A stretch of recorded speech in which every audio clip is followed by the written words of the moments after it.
Yesterday, I was asked if I could do a video on the best way to promote music on Instagram.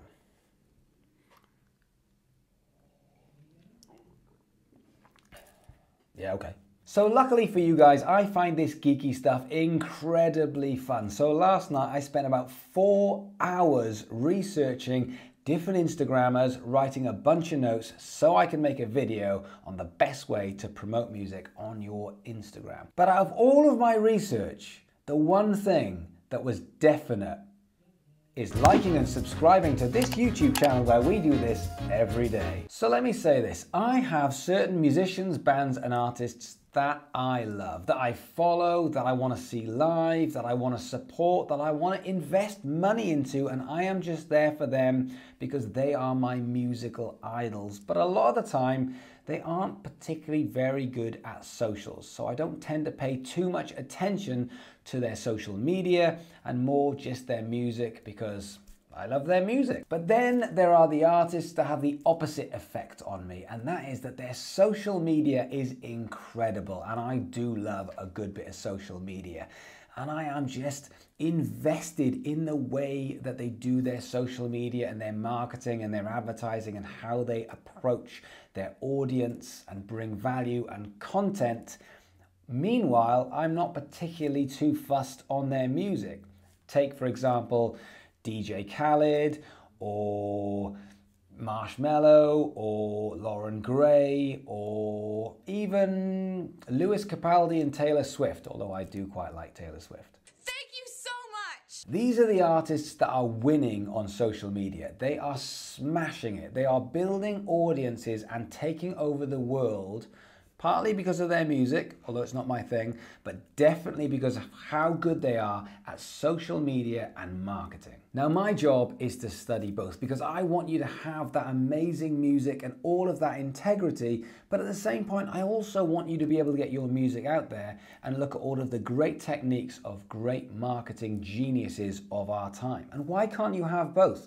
Why can't your music have the integrity whilst your marketing have that amazing clout? Now, there are a few things that these titans have in common other than massive budgets and very interesting lives, and that is how much time and effort and energy they are putting into their Instagram and other social media platforms. Instagram especially though. I usually hear people say, oh, I don't really take my YouTube seriously because it's so much hard work, because long form content is very, very difficult.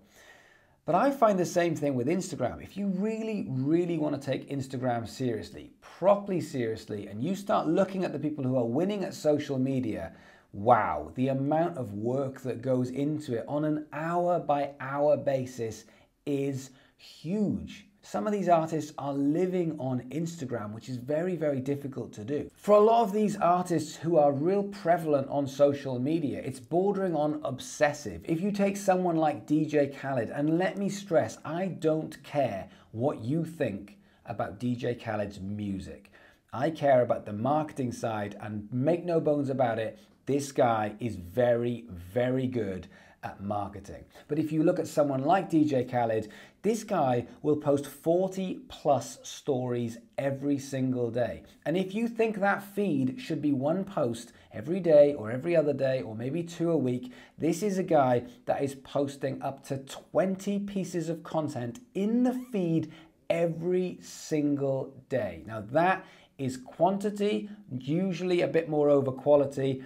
And for everyone tells me it should all be about quality and not quantity, you go and find DJ Khaled on Instagram. Whether you like it or whether you don't, it works. He has 16.5 million followers, and his job is to get in front of more and more people time and time and time again, which he does very well. If you look at someone like Lauren Gray, who's got 17.7 million Instagrammers and is massive on TikTok, she might not post as much in her Instagram feed, but again, she will be posting 40 to 50 to 60 times every single day on Instagram stories, let alone what she does on TikTok or on other social media platforms. platforms. So firstly, before we start going into the research that I've done and my ideas, make no bones about this. If you want to grow on Instagram, you can't just put up a post every 2 or 3 days, leave your stories free and just hope for the best. If you want to grow on Instagram, since the algorithm change,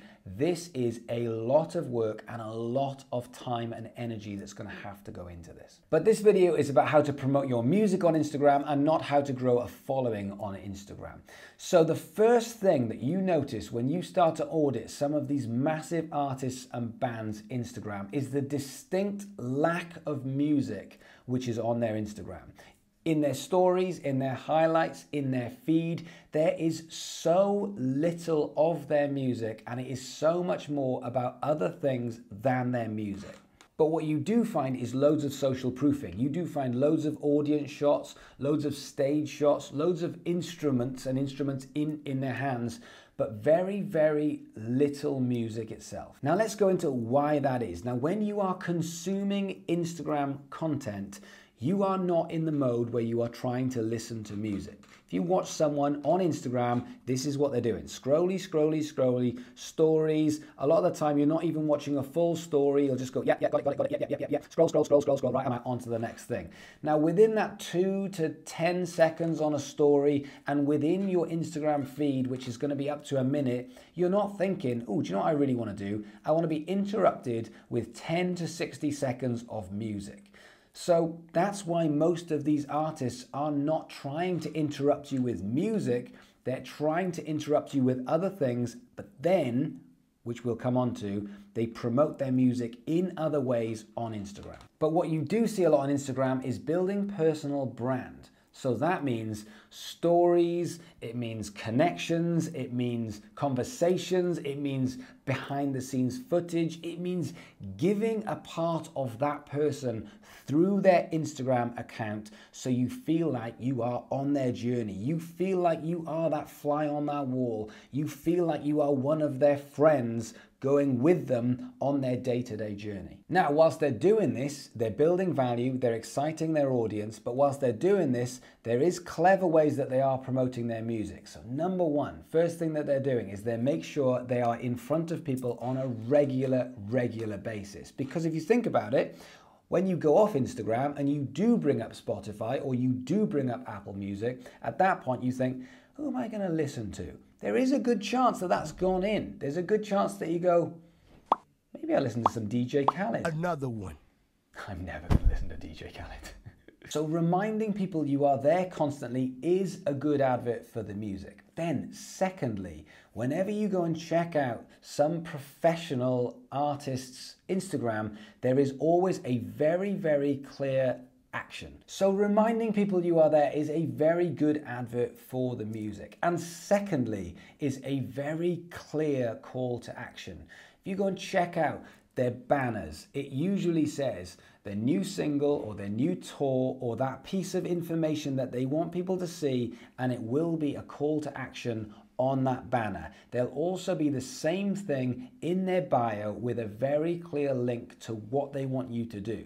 So I'm going to bring you value, bring you value, bring you value. When you're on their actual Instagram feed, it will say, new singles out now, click here, or new singles out now, check it out on Spotify. So therefore, you know what you're supposed to do. And also another really clever thing is there's a lot of social proofing. So effectively saying, here is the crowd that we perform to, they love me, so therefore you'll probably love me as well. It's a very clever way of saying people love this, so you should love this too. And that is usually very, very heavily influenced throughout social media, especially on Instagram. That's social proofing, effectively saying you will love this because other people love this. So how would I promote my music on Instagram? Well, the first thing I would do is I would realize that promoting music on Instagram is very, very difficult. So I would be promoting other things to build my brand and build the content which brings value. That's the first thing that I would do, rather than trying to force things which aren't going to work. If I force you to listen to music at a time when you're not trying to listen to music, they will rebel and they will not want that. So firstly, I would recognize that, and I'd be looking at building content which brings value. As we talked about before, I'd be looking at things like stories, highlights, and feeds which are about me, my day, what I stand for, what I do, interesting stories, ways of making connections.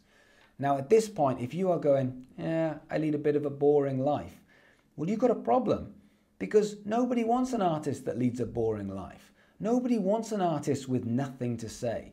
Nobody wants a band that's boring. So you have to figure that out. That's not social media's fault, that's your fault. If you are leading a boring life and you say, nothing really happens, but I do go and write these songs, you've got to tell a better story than that. Otherwise, people are not going to buy into it. The next thing that I would do is I would be all over the comments like a rash. Every time someone commented, I would comment back. I'd be starting conversations. I'd be doing anything I could to bring people value so that they want to come back to my Instagram feed. Then after that, whilst I've got my banner and my links to tell people about the music, the other thing that I would do is I would be running an ad strategy down the side. Here is my organic socials, here's my life, here's everything that I can do to bring you value, and then right down the side, I would be making standard adverts to say, my music is out now. The single's out now, swipe up to listen on Spotify. The new video is out now, swipe up to watch on YouTube. All of a sudden, you're saying that's the advert. That's the bit that while people are then scrolling through, they're gonna see the physical advert, which is away from my socials. Just saying, this is the music. And at that point, it becomes more acceptable. People go, oh yeah, I do want to listen to that. They can swipe up, off they go to your Spotify, off they go to your YouTube, and that becomes a much more acceptable way of actually marketing towards people your music. The other thing that I would do is I would look at the power of influence and influencers on Instagram as a platform. You pushing your music on Instagram, it just isn't as powerful as somebody else pushing your music for you, which can be quite easily done. Imagine someone's driving down the street and in the background they're listening to your track and just the slogan just says, loving this new track from your band with a link. Or as simple as someone just going on Spotify and sharing that into the stories. Very easy for other people to do, but the power of that is huge. How do you do that? Well, you're probably going to pay for it. You're probably going to say, how much are you going to charge for you to do that in your car listening to a track? And they might say $10, £10, they might say 50, might say 100, and you get to decide whether it is worth it to get in front of that amount of people. Now, as you might have just discovered, this costs us money, and I know there are quite a few people watching this shouting at me, calling me an idiot because I've just recommended something that costs money instead of being for free.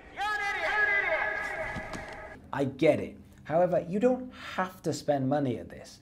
You can do it other ways. You have things that you can trade with people for the same amount of influence. For example, fans who are into your band will probably do it if you ask them, but they certainly will do it if you say, hey, I'm going to give you 2 free tickets to our next show, or I'm going to write you a song and I'm going to send it to you. You can start to use your talent, use your skill and use your ability to start to trade the thing that you can do for the thing that you need, and that doesn't cost you money, but it does cost you time. But before we start looking at even the money, why don't we take it a step back and start to look at how we can provide value in order to get people to do it before you even have to trade something. Something we've talked about quite a lot over the last couple of weeks is legacy, trading legacy. You build an audience, you build fans, more importantly, not an audience, you build fans by looking after them.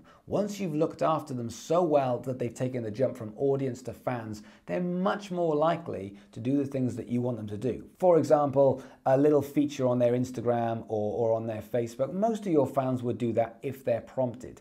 Your job is to bring the value. If you keep bringing the value, that's when people want to start sharing. They want to start talking. They want to start telling people, and they want to be in your tribe and doing things for you. So the biggest thing with Instagram is that the music is secondary and the value is primary. It is all about how you are bringing value, and then the music comes in secondary. If you think that you can just go on Instagram and start just going music, music, music, music, you will be disappointed for the sole reason that people don't consume Instagram that way. It's not your fault, it's theirs. They're just scrolling through their phone. Yes, got it. They don't want to be interrupted by music on the whole. The same thing as my content works really well on YouTube doesn't particularly work as well on Instagram, because whilst people are scrolling through, they don't want my grumpy ass face shouting at them because they haven't done some internet marketing thing. That's what YouTube's for. So out of the 4 hours yesterday and all of the notes that I made, what I learned was, if you want to promote your music on Instagram, don't promote your music on Instagram. Okay, that's a bit flippant, but you can see the point. Give people the value and then run ads down the side which promotes the music, or provide as much value as possible and then find ways of saying, get across to my music, as opposed to putting any music at all on Instagram. So I want to know your thoughts on how you promote on Instagram. What has worked for you and what has not worked for you? And have you voided actual music on Instagram and started taking that across to YouTube or other platforms like Spotify and using Instagram to build your brand so that you can push people away into the music? More importantly though, if you can like, subscribe, and come and be a part of this community in the comments below, because I read every single comment. I try and comment back to as many as possible. I'm here to help. If you've got any questions, this is where to do it. Thanks for watching. I'll see you guys tomorrow.